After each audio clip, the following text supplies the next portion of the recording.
Hello, good morning. So we just, I don't know, hopefully this subject interests you today. You know, uh, I just had a friend of mine relapse, and it's hard, it really is. And when I talk to him, I can hear in his voice. Of course, I can hear the fear. I also, you know, hear the desperation, but mostly I hear the shame. And he talks, he feels shame, and so often with the addict and the alcoholic, and this particular gentleman has been around a long time. He's been in numerous treatment centers. He knows this at one level. He knows that in many other matters he has. He's great. He can produce and work. He really is a in many ways an amazing man, and but in this one area around drugs and alcohol, he has no mental control, and it's not it's not about, it's not a weakness. It's not a so what happens is we get shame. We feel shame when the addict, the alcoholic, goes out, has a relapse.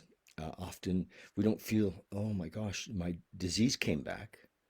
You know, we feel shame and guilt, and so the concept of that we have a mental illness is very helpful. And but as alcoholics and addicts, we forget. We forget, or the general population doesn't understand it, and we kind of forget it, and we're trying to work on ourselves to make ourselves a better person. I think that's all good, but it's clear in my experience over all of these years that if we don't find some relationship with a higher power, that we can rely on, of our own power, we're powerless. We don't have the ability to. We have like what we call a strange mental blank spot. It just kind of creeps up, and often the alcoholic and the addict can't see it coming, and uh, you know, and of course, if we get away from our support network, that makes it even more difficult, for sure. If we stop doing the daily practices, that also makes it more difficult. Our recovery is contingent on continuing to grow in a spiritual way, but that's because we access this power, and that's the deal. We have to realize that we are, when it comes to this particular area, um, very powerless. And generally, you like Carl Jung said, that we needed many, many years ago, that the chronic alcoholic and addict, and that's mostly who I work with. It's the chronic alcoholic and addict guys that are recognized that, after many slips, or that they're screwed. They're just like, okay, if they don't do this, they're gonna die. And I like working with those guys because those guys want to do the work.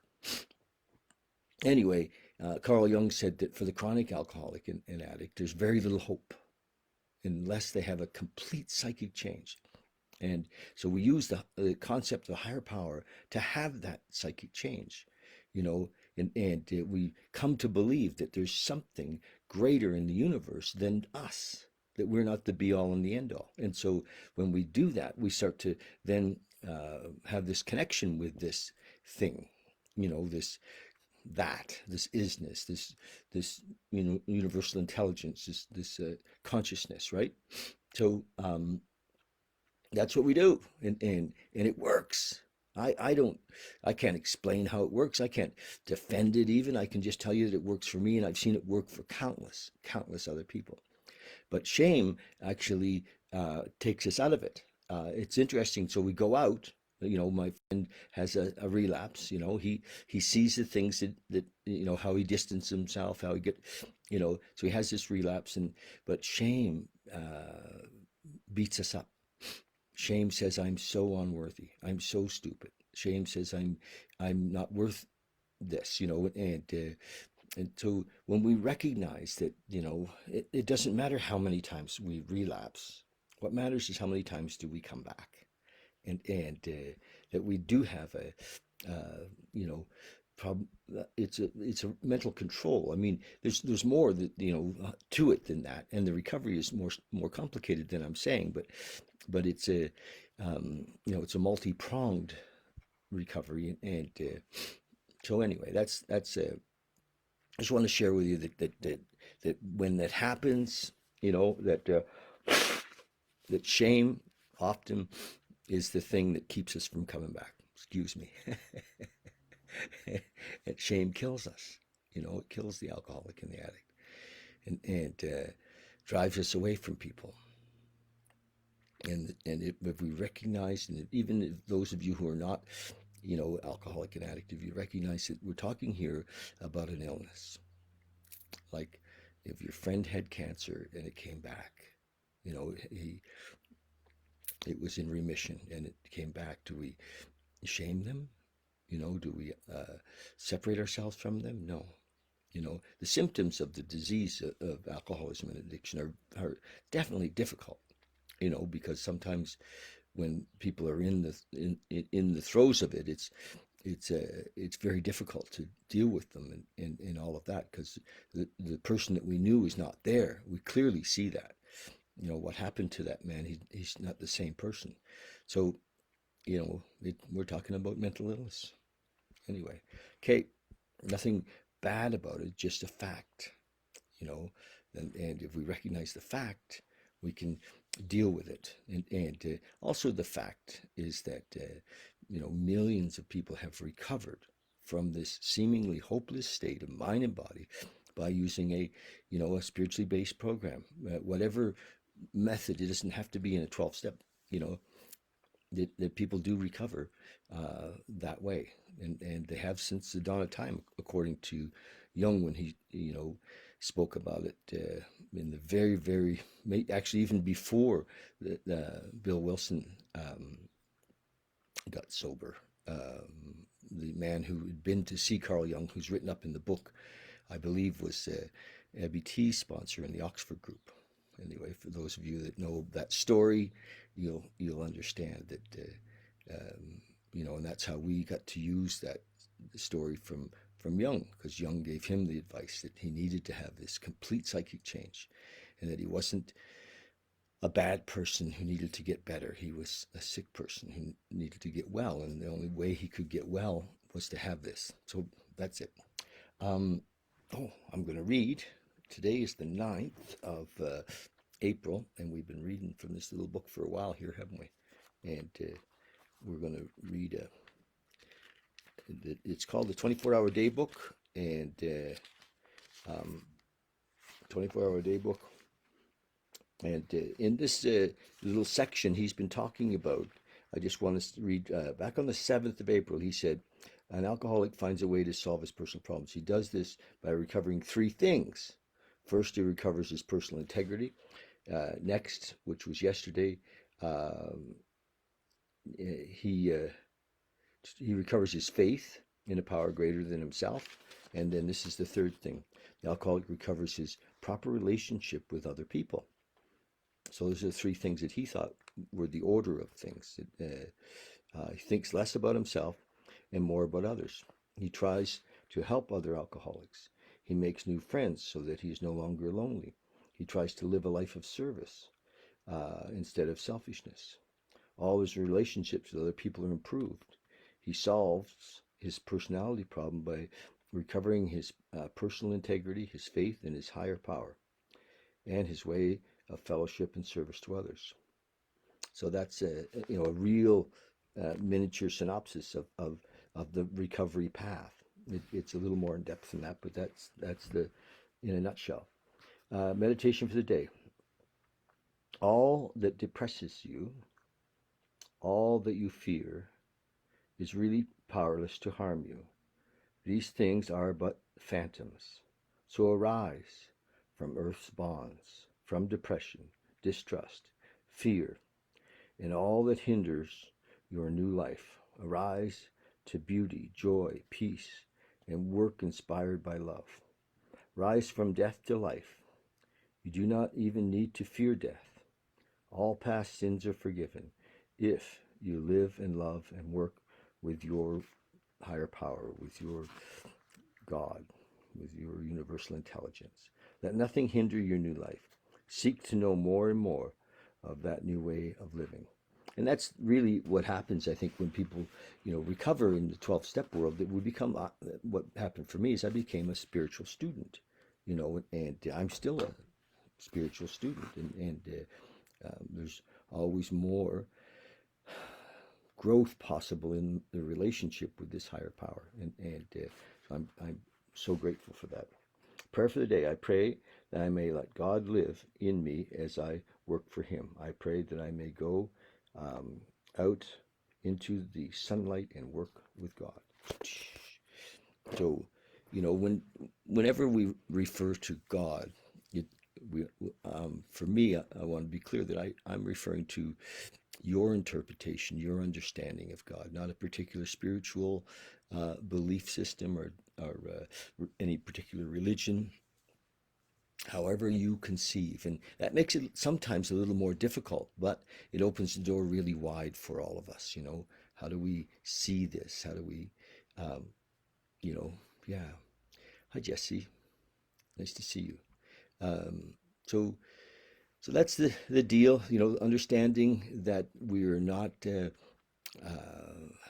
when my friend had a relapse, I can see that even though his knowledge of the disease is so immense, he could literally work in a treatment center because he's done so much work. What happens though is that shame comes up and fills him up. And it's difficult to crawl back out of that little hole of shame, and that. So once we get started, often we get in the grips of guilt and shame and fear and anger, and it's very hard to get out of that basement. So your love, for your alcoholic or your addict, or for, if you're an alcoholic and an addict, for the other alcoholics and addicts, can lift people out of that. Isn't it amazing that, love is healing, and so reach out, not in a judgmental way, right?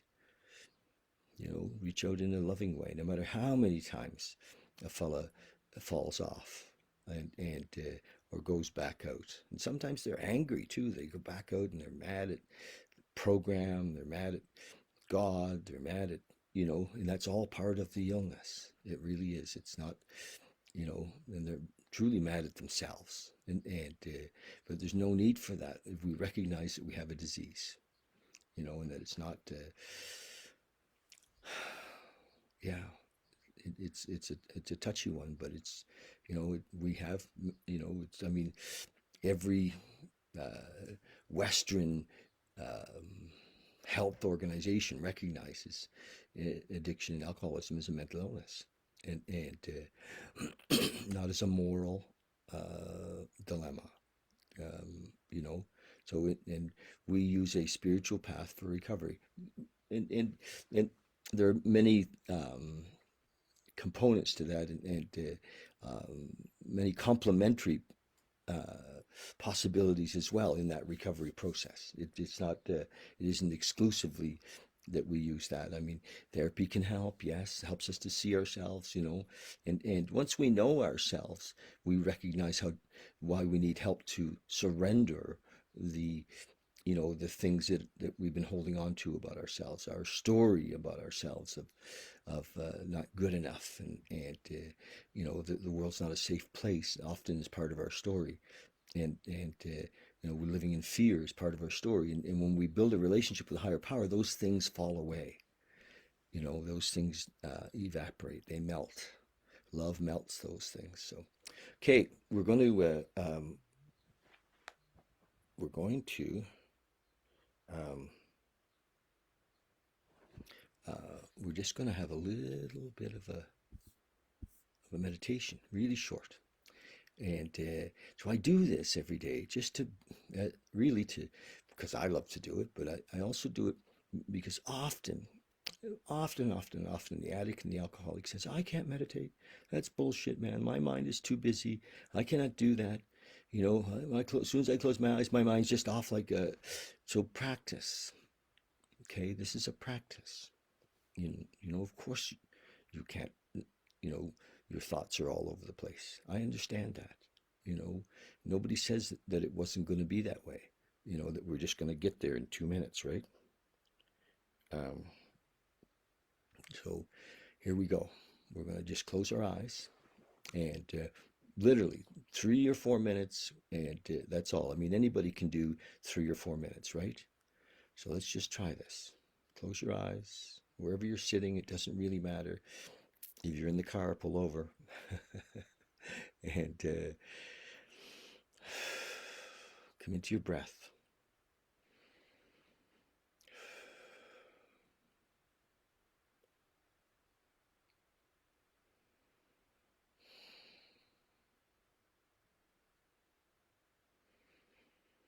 Just drop in and be here now, just for a minute. You know, take in. You don't open your eyes, but just recognize where you are, what room you're in. You know, for me, I'm here on this couch in my. It's actually my bedroom studio where I get to do these videos, and just here, feel the space. I'm on this couch. My feet are on the floor.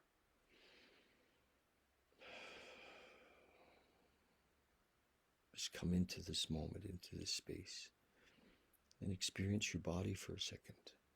Just bring your attention or your focus, your awareness into your feet, into your calves and knees and thighs. There we are. You're in your body now. Your hips, your lower back.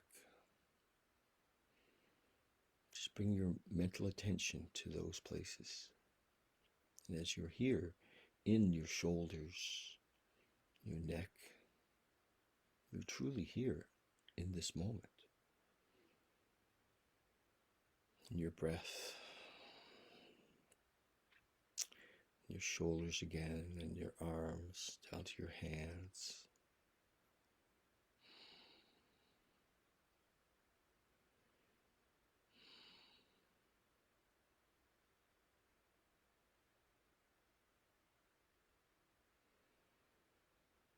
To your breath.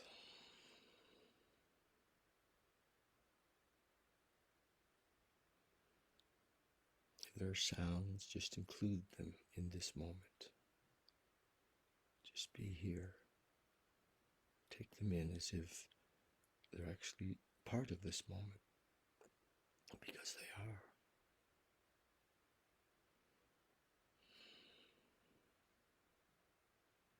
Just allow any tension, any struggle to just be released from your shoulders and your hips, your jaw. Back to your breath.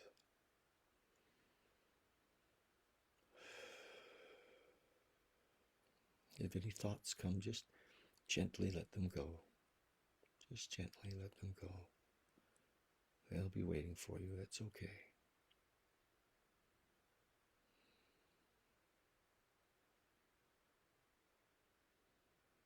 Just be here now.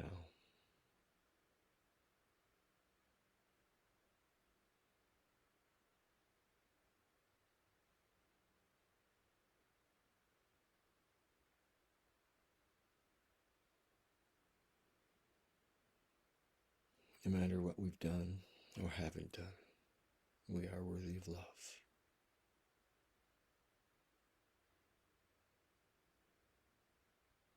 We are that love.